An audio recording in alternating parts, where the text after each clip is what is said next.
If you haven't already heard, our solar system is currently host to a strange and intriguing visitor.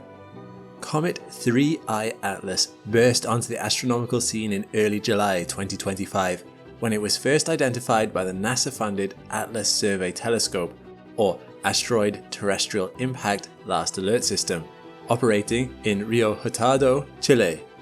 Since then, scientists around the globe have assembled to collect every scrap of information they can get about this elusive entity, leading to a flurry of articles, alerts, papers, and controversies about the first interstellar object to enter our cosmic backyard in 6 years. But amid this media frenzy, what have we actually learned? What information about this comet is true? And what lies in the realms of science fiction? I'm Alex McColgan and you're watching Astrum. Join me in this video as I give you a much needed update on 3I Atlas, piercing through the noise and getting to the heart of what makes this visitor so special, just in time for its 30th of October perihelion. If nothing else, the buzz around this comet proves how dynamic the world of science research can be. When I made my first video about 3I Atlas back in July, there were only 4 published research papers naming it. Now, at the time of writing in September, there are nearly 70. That represents a huge number of new discoveries, verifications, and boosts in our collective knowledge about this object. But before I dive into the newest findings, let's do a quick recap of where we left off. In my previous video, I discussed the initial discovery of Comet 3I Atlas, named for its status as the third interstellar object to visit our solar system, and the Atlas Survey Telescope that identified it. I compared this comet to the famed Oumuamua, which made its way through our solar system in 2017, and Borisov, which was discovered in 2019. In contrast to its 2 interstellar predecessors, 3I Atlas is thought to be much faster, travelling at a whopping speed of 58 kilometers per second, and older, with estimates that it is somewhere between 3 and 11 billion years old. That was a speedy summary, so you should definitely check out my first video, which you can watch at the link here, for more in-depth information.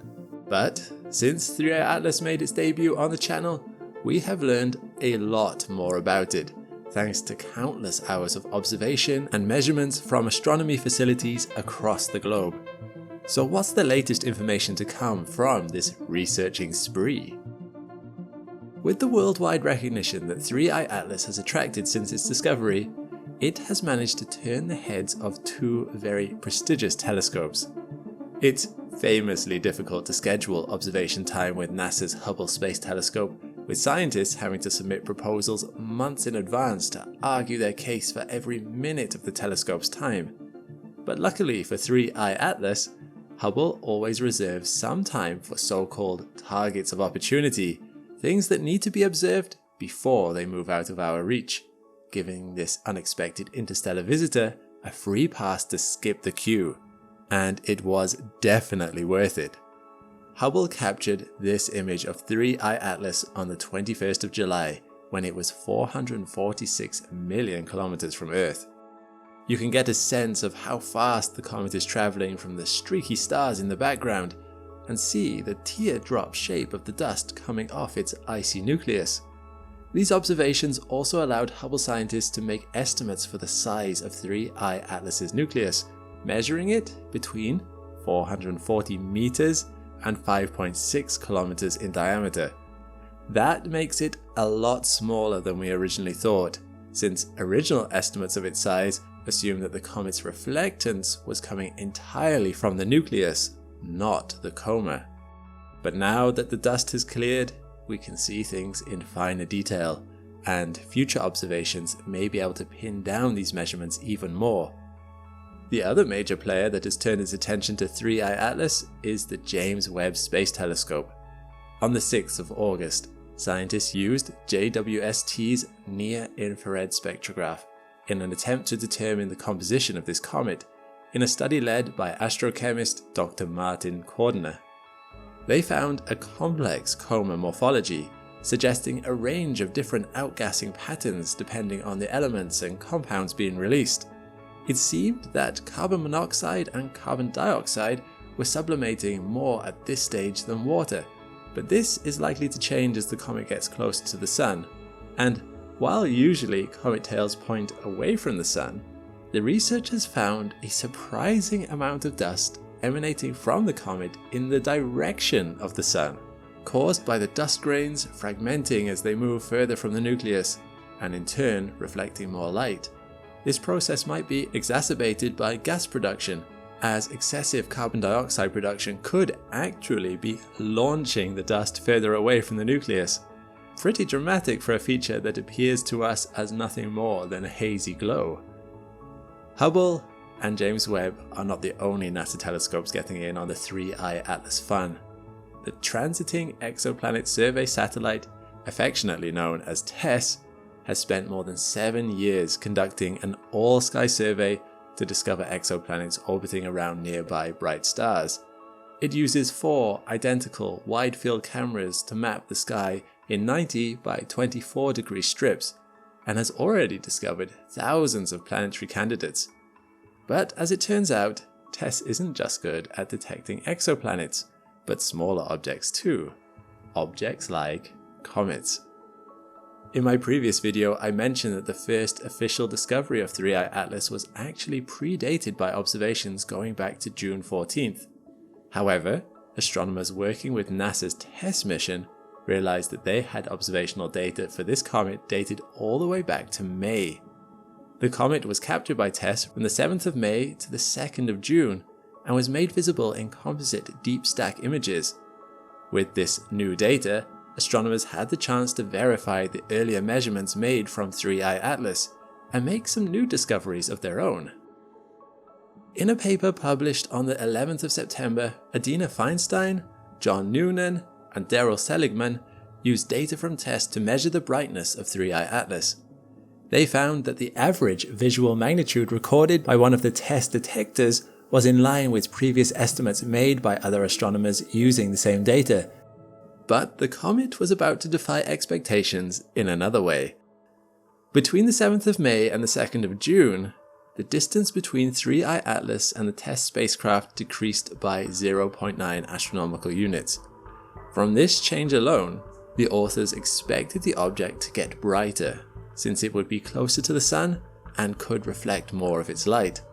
They calculated that the comet's flux, or the amount of energy received from it, would increase by a factor of 1.5, corresponding to a magnitude of 20.5.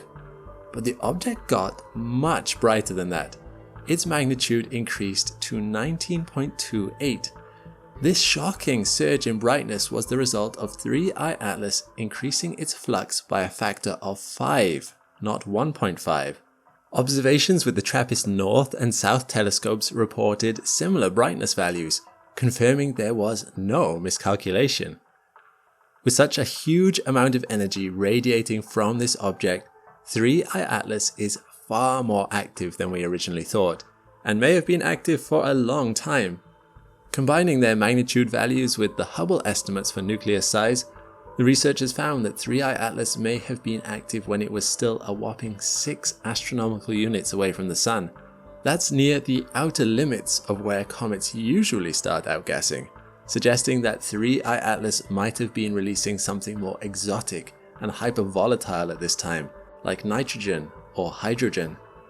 In my previous video, I said that 3i Atlas had a flatter light curve than Oumuamua, which suggests that it reflects more light evenly across its surface. Well, Feinstein and her colleagues came to a similar conclusion when they tried to extract a light curve for this comet using the TESS data. In fact, they struggled to find any patterns in the light curve at all, so they couldn't conclusively identify the comet's rotation period. They did identify some periodic signals, one every 29 hours and another every 16 hours, but the data was noisy, and TESS may not have been sensitive enough to measure this kind of parameter for a faint object like 3i Atlas.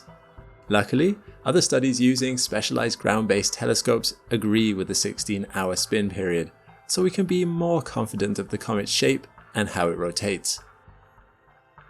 I've only covered space telescope discoveries so far, but discoveries about 3I Atlas have been made by telescopes back on Earth too. On the 27th of August, researchers working with the Gemini South Telescope in Chile used the Gemini Multi-Object Spectrograph to visualize 3I Atlas in multicolor. Amazingly, the images captured in this session show not just the coma around the comet's nucleus, but its tail.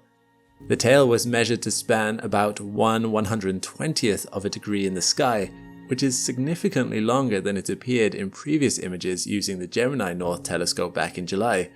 This is further proof that 3I Atlas is becoming more active as it approaches perihelion, and hints at exciting developments to come. Who knows how much more the tail will grow before the comet reaches its perihelion on the 30th of October. The August session also collected the spectrum for 3I Atlas. In this recording, you can watch the moment when Bin Yang, assistant professor at Diego Portales University, identified an emission feature in the CN band for the comet, proving that it was releasing cyanide molecules. This happens when water sublimates upon exposure to sunlight, releasing hydrogen cyanide from the comet, which is then broken apart by sunlight into its constituent elements. We often start to see this when a comet is between 2.5 and 3 astronomical units from the Sun, which is exactly where 3I Atlas now finds itself. Other observatories have affirmed this finding, as the once weak CN signature is steadily strengthening over time. A paper published at the beginning of September inferred that the comet was releasing 800 sextillion, or 8 times 10 to the power 23 cyanide molecules per second when it was just over 3 astronomical units from the Sun, which is actually on the lower end of the scale for many comets in our solar system. By measuring the ratio of dicarbon to cyanide in the coma, authors placed 3I Atlas as one of the most carbon chain depleted comets we know of. But what does that mean? Carbon chain depletion occurs when a comet's coma or tail is lacking in longer chain carbon molecules like C2 dicarbon or C3 tricarbon. This feature is used to classify comets found across the solar system, and it is thought to reflect the conditions in which they were first formed. So, using an upper limit for the comet's C2 production, scientists concluded that 3I Atlas produces less than 0.09 C2 molecules for every CN molecule, and so it is carbon chain depleted. Interestingly, Borisov also shared this feature, so this may point to a pattern in the composition of these comets. However, it's important to note that the interstellar sample size is still very small, so we should try to avoid overgeneralizing. Either way, we should keep an eye on 3I Atlas as it approaches our Sun, as dicarbon production could rise, the comet could start outgassing more H2O, or something even more dramatic could happen. As astronomer and comet expert Karen Meach has said, these comets are really very fragile, dirty snowballs, and can often break apart. If that happens, we could see a renewed bout of emissions as the break exposes untouched water ice to the Sun's radiation. In recent days, researchers have analyzed not only how 3I Atlas emits light, but how it polarizes light. On the 5th of September, a paper published by Zuri Gray and colleagues presenting the first ever polarimetric observations of 3I Atlas, and by extension, the second ever observations of this kind for an interstellar object, the first being Borisov.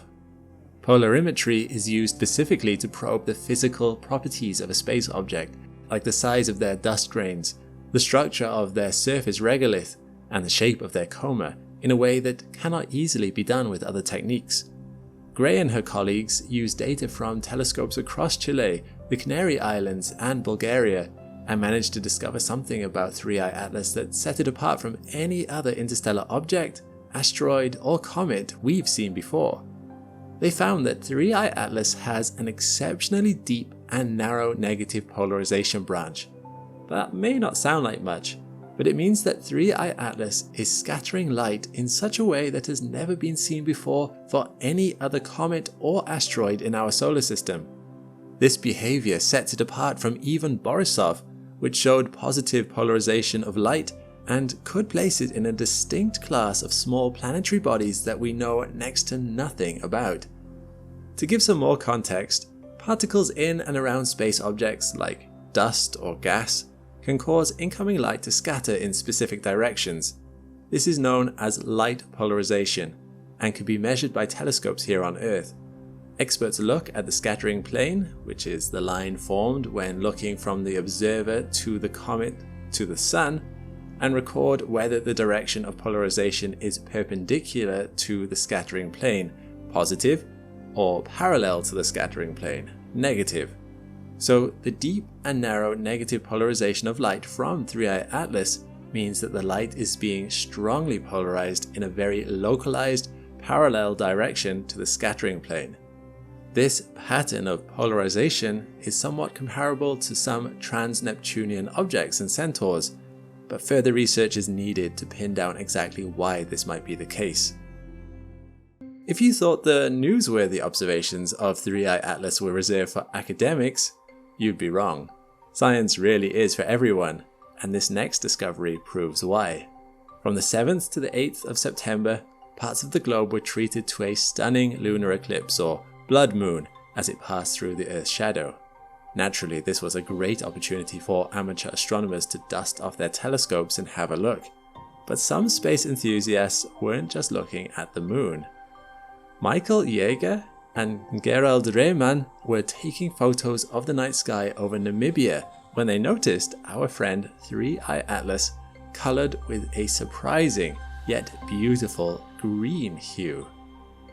Now, this finding hasn't been verified by scientists at the time of writing, but comets in our solar system can turn green when they begin to release diatomic carbon, C2, which gets energized by sunlight and fluoresces near 580 nanometers. This behavior may be normal for other comets in our solar system, but as you'll remember, 3i Atlas was recently found to be highly carbon depleted, so it shouldn't really have much C2 to fluoresce. Maybe it's a sign that C2 production has ramped up in recent days, but again, we'll need further research to confirm nor deny this theory.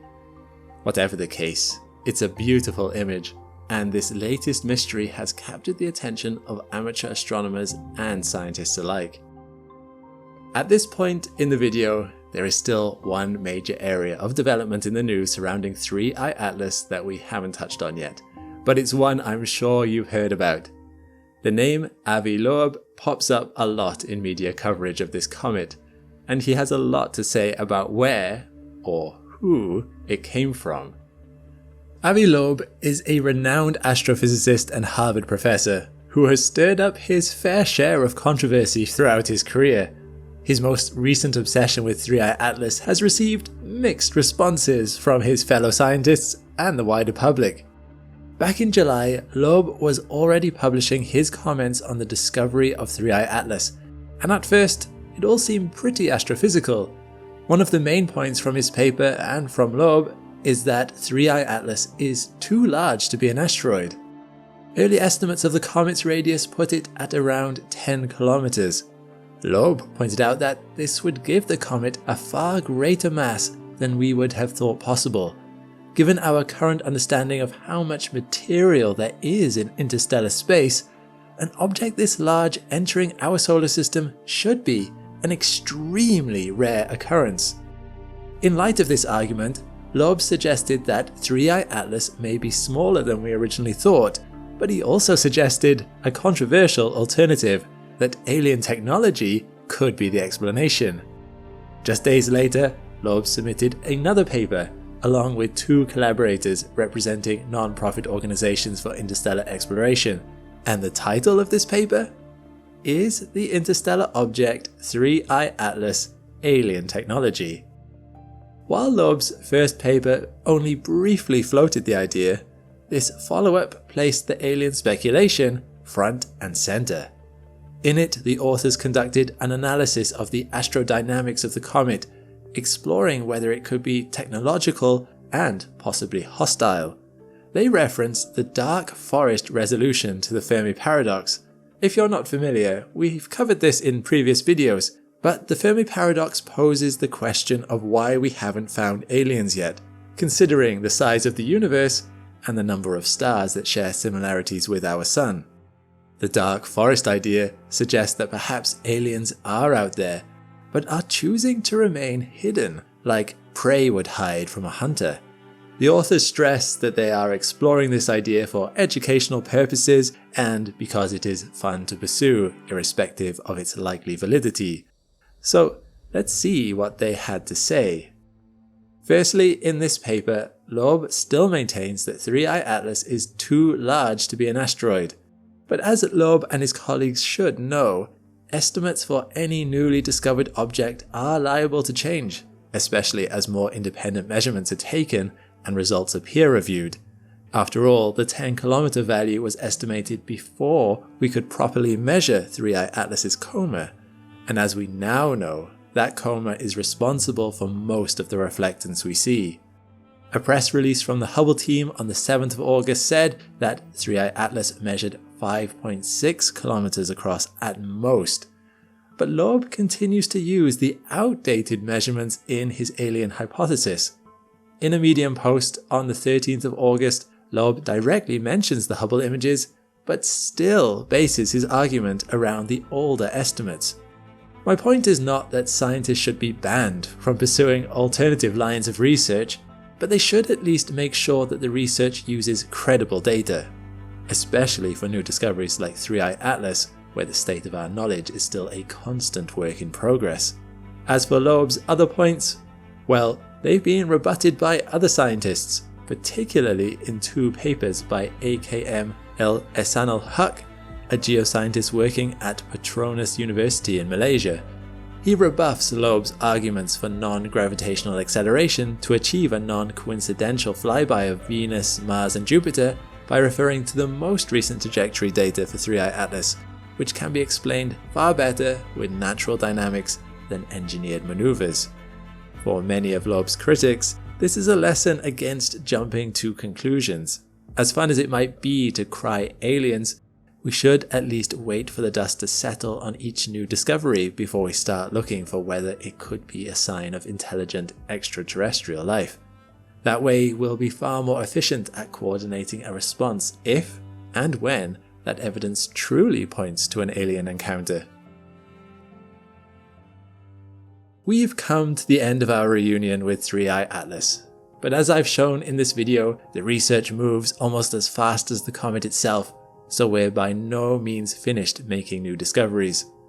On the 30th of October, the comet will reach Perihelion, around 1.4 astronomical units from the Sun, though sadly we won't be able to see it. At the time this video is released, it will be too close to the Sun to observe, but don't panic. It will re-emerge by early December, ready for a renewed bout of in-depth analysis.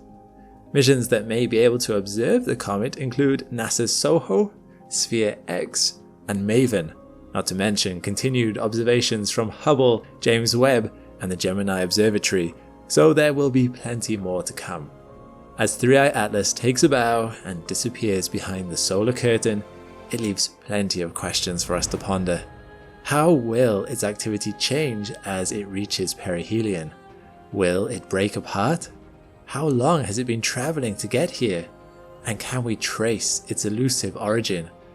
It's a race against time to answer these questions, but astronomers are showing no signs of slowing down, and I can't wait to see what they discover next.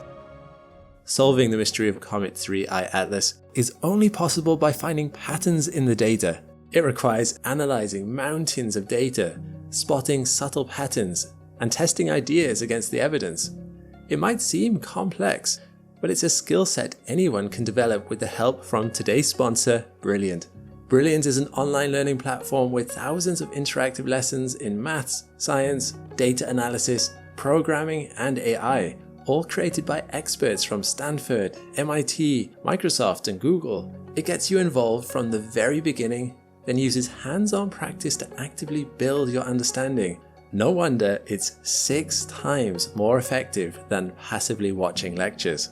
They've also added a bunch of new courses like Thinking in Code, or my favourite, Probability and Chance. Each lesson is short, engaging, and designed to make daily learning a habit so you can reach your goals faster. So why not give Brilliant a go? Scan my QR code or head to brilliant.org/Astrum to get started for free. The link is in the description. You'll also get 20% off an annual premium subscription, which gives you unlimited daily access to everything on Brilliant. Thanks for watching. This video was in part made possible by all the Astromnauts on Patreon. If you think these videos add some educational value to the world and want to give them more stability than the algorithm, you can become a paid member on Patreon to contribute towards their creation. When you join, you'll be able to watch the whole video ad-free, see your name in the credits, and submit questions to our team. Just sign up with the link in the description. Meanwhile, click the link to this playlist for more Astrum content. I'll see you next time.